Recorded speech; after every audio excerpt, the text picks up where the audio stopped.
Al Jazeera Podcasts. Hi, everyone. Malika here. Today, we're bringing you an audio-only episode, so sit back and have a listen. Today, the war as seen from Tehran.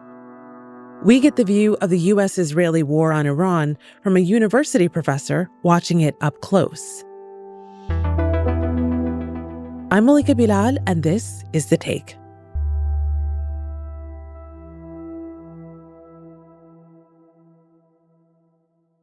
My guest today is Foad Izadi, Associate Professor of American Studies at the University of Tehran. Professor Foad Izadi, welcome to The Take. It's good to have you. We're speaking on Monday, March 16th, just hours after Iranian media reported yet another U.S.-Israeli attack on a school. This time it was a boys' school in the city of Khomeini. Although no casualties were reported, it is another Iranian city on the list of ones U.S. and Israeli forces have been bombarding. Meanwhile, Iranian counterattacks are also continuing in the Gulf and in Israel. But I want to get the view from where you are in the Iranian capital, Tehran. Where are you? What are you seeing? I'm at home. We live in the middle of the city. We had an attack about an hour ago. Every 3-4 hours, we have a new round of attacks. As you know, we have had a lot of civilian casualties, more than 1,400 people so far, including 165 little girls when the school was hit on the first day of the attacks with American Tomahawk missiles. The schools closed. On that day, on the first day, my children were at the school. So I went and it was a normal school day. Yeah. So I went to the school and picked them up. And schools have been closed since that first day. We have had more than 50 schools damaged in the last 2 weeks. But the schools, thank God, are not filled with the students because they're doing online. So in the morning, if you come to our house, you'll see the children going to online classes. You said it so matter-of-factly that not too long ago, there was an attack nearby. What happens, especially given that your kids are home with you, what happens when you hear, the sound of that, the boom of that, the shaking and the rattling? We turn up the television. So we have a 7-year-old. The older ones understand what's going on. But the younger one, we turn up the television so the sound doesn't, it's not as apparent. And we have told them that the country is under an illegal attack and there is no other choice but to fight back. And they understand there is this culture of resistance here. So they understand major things are going on. They understand that people their age have been killed, and they understand that there are soldiers that are defending the country. They have a shelter.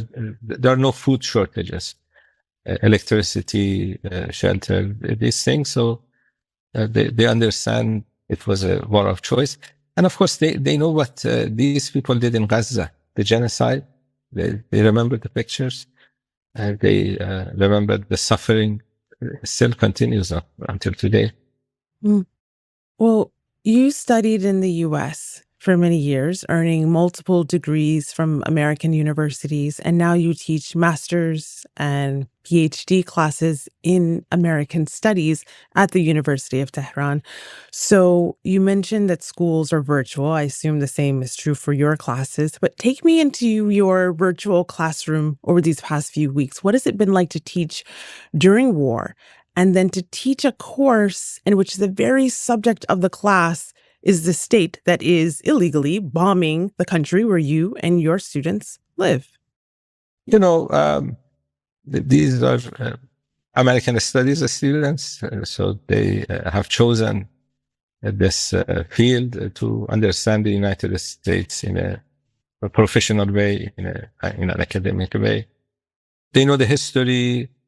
These are people in their 20s and 30s. So none of them were around in 1979.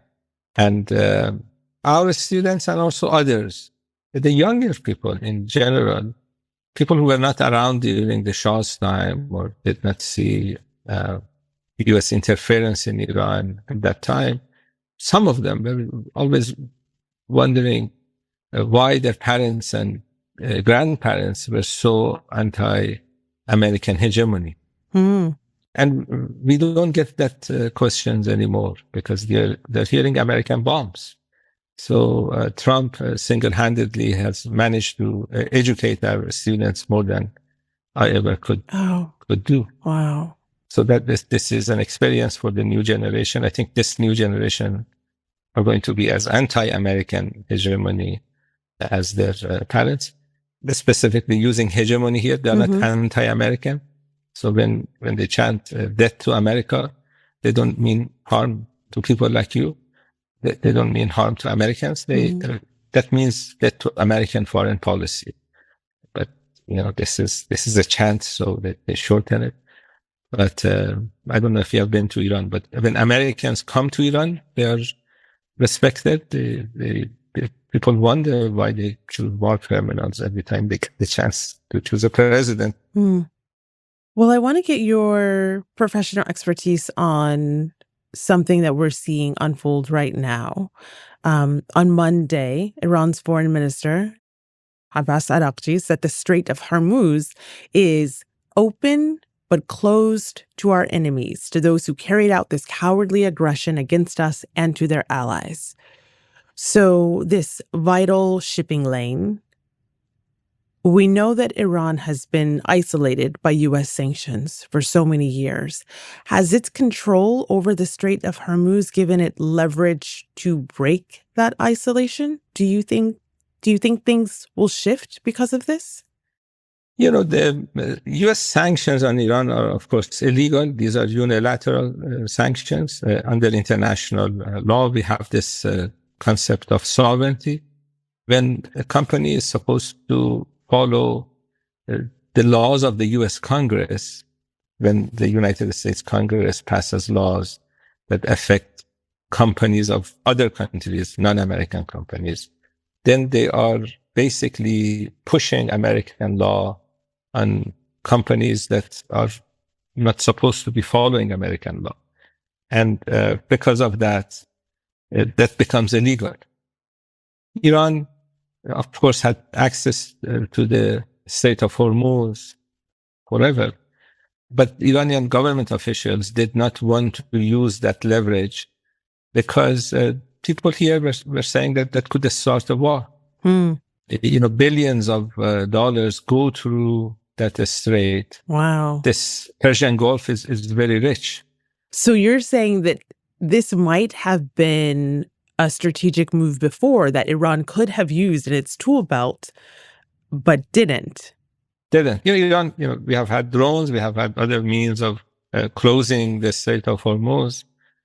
And for 47 years, people have been watching people getting rich in this part of the world, people getting rich in other areas using the resources of the Persian Gulf. And Iranians have been under severe sanctions. Iranians have been under bombardment, illegal bombardments. And the country's leaders did not use that leverage before.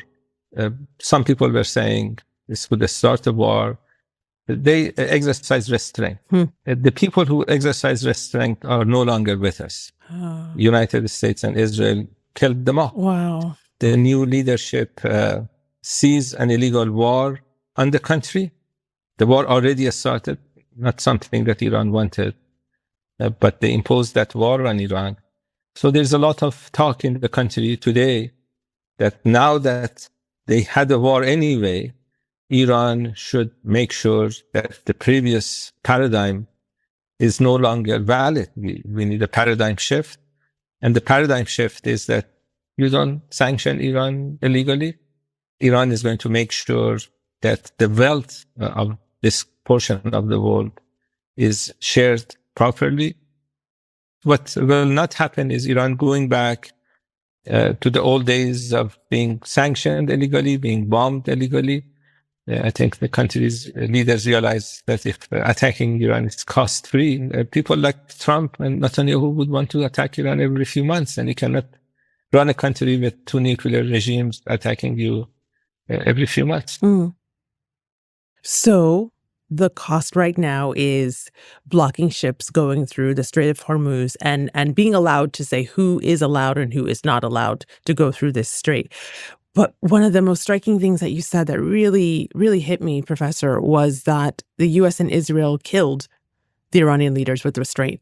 So when it comes to this issue, this disruption of one of the world's most vital energy routes, shipping routes, do you think restraint is now off the table? Is this only going to get worse?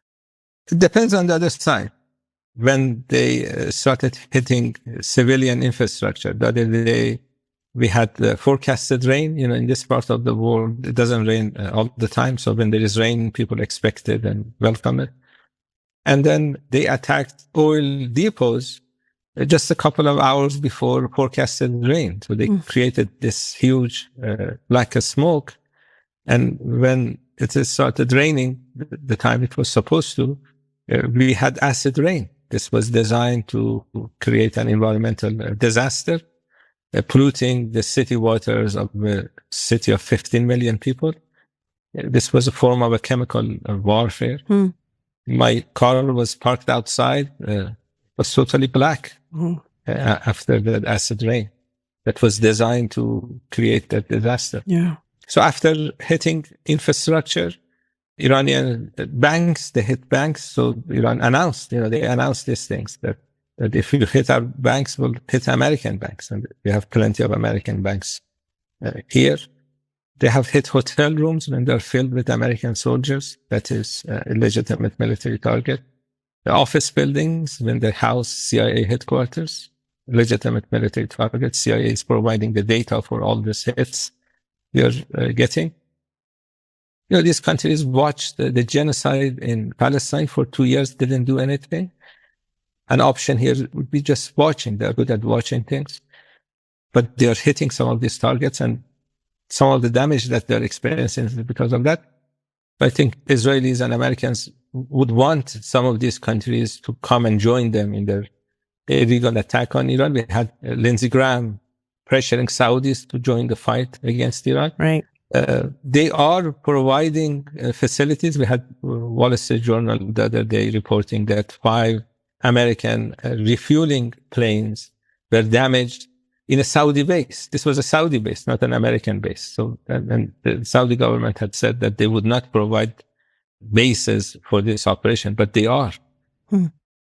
Professor, that does then speak to one of the things I wanted to raise with you, which is you mentioned these targeted reprisals almost that they're targeting. If it's a hotel or if it's a base, the hotel is housing military officials. There are bases in which these attacks are launching from on Iran.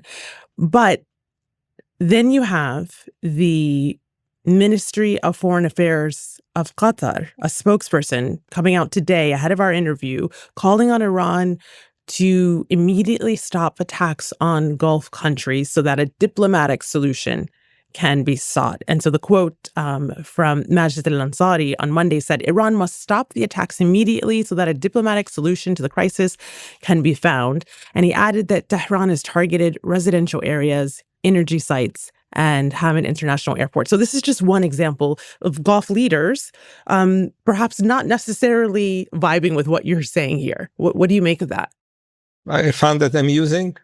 They should be asking the United States and Israel to attack attacking Iran. They started this. So if I were at the Qatari Foreign Ministry, I would issue a statement, ask Americans to stop. How can Iran stop while Iran is being bombed? It's a little bit strange. You ask the country that started the illegal war to stop the war they started. It was an unnecessary war. The American government officials don't respect these officials in the Persian Gulf states. We had the Omani foreign minister going to Washington. I don't know if you saw his interview with CBS News. Right. The anchor, good journalist like you are, asked him, when do you think you can have an agreement? And he said, within a day. And then Trump attacked Iran less than 24 hours after that interview. And I think one reason they timed it was because everybody was realizing that a diplomatic solution was available. They wanted to start the war, which is understandable because on the first day they said they want to change Iran's government. If you want to change a country's government, you don't enter a diplomatic solution with the government that you want to change. And I don't think they have given up that idea. So these Persian Gulf states are Iran's neighbors. I think Iran wants to have good relations with them. They have decided to provide aid and facilities and bases to the United States. Whether they want to continue that policy or not, it's their decision. But the US bases are not bringing security to these countries. Originally, United States said that you give us bases and we'll protect you.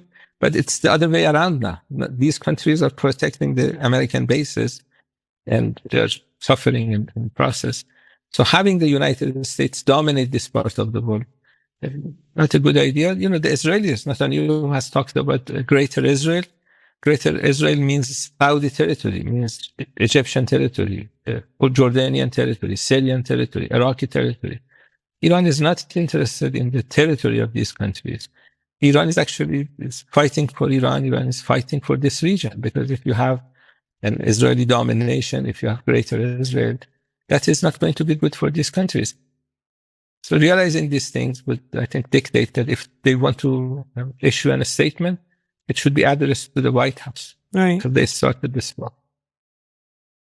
Okay, so you mentioned some of the rhetoric that is coming from the U.S., and I want to get your take on some mass protests we saw out of Iran, keeping in mind the rhetoric behind the scenes. So I'll explain.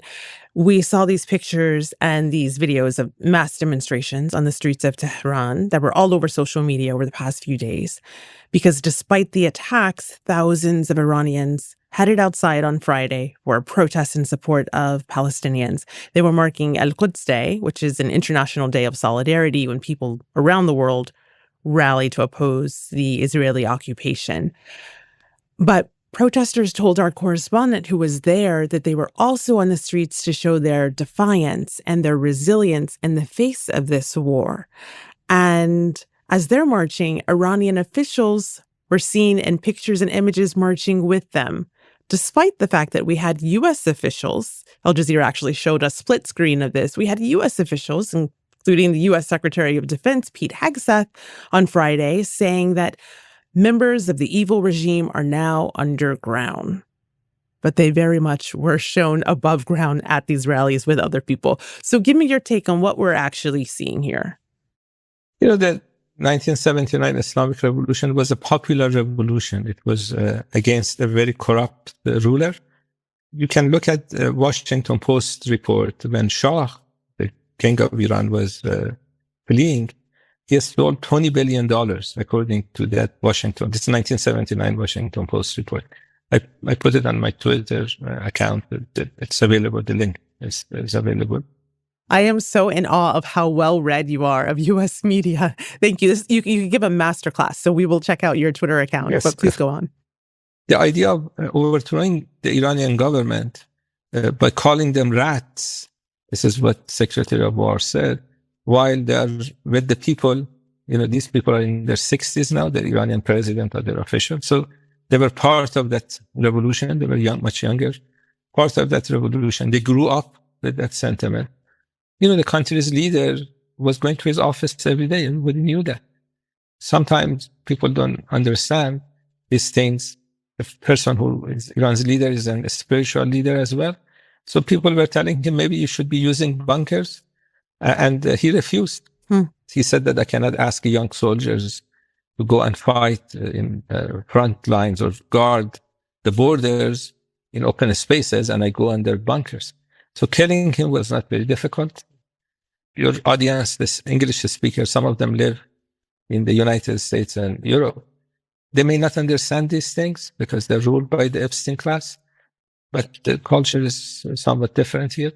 And we had, I don't know if you saw the video, we had Israelis bombing demonstrators, and we had a mother killed on that day because of Israeli bombings.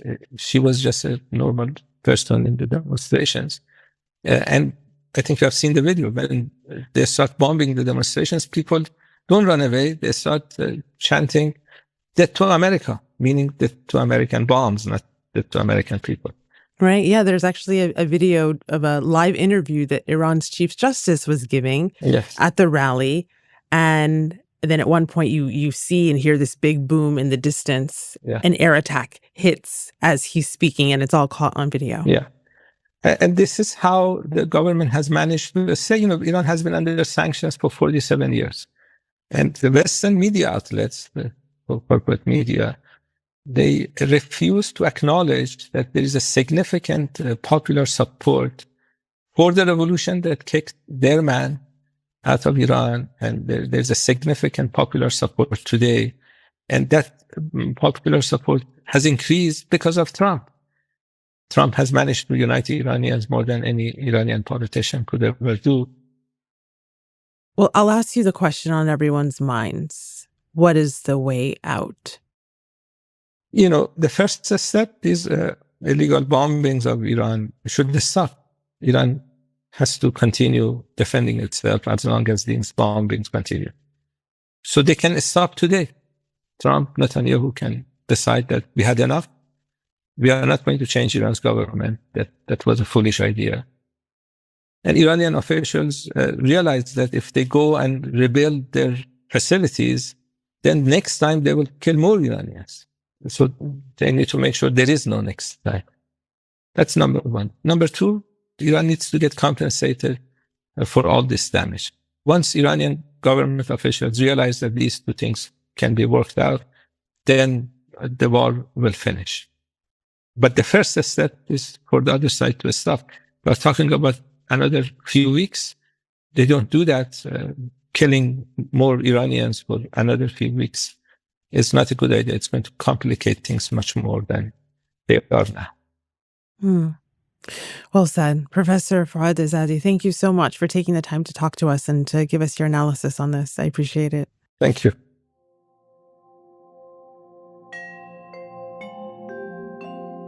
And that's The Take. This episode was produced by Marcos Bartolomé, Sonia Bhagat, Sarí el-Khalili, and Chloe K. Lee, with Spencer Cline, Catherine Nouhan, Tuleen Barakat, and me, Malika Bilal. It was edited by Alexandra Locke. Our sound designer is Alex Roldan. Our video editors are Hisham Abu Salah and Mohannad al-Melhem.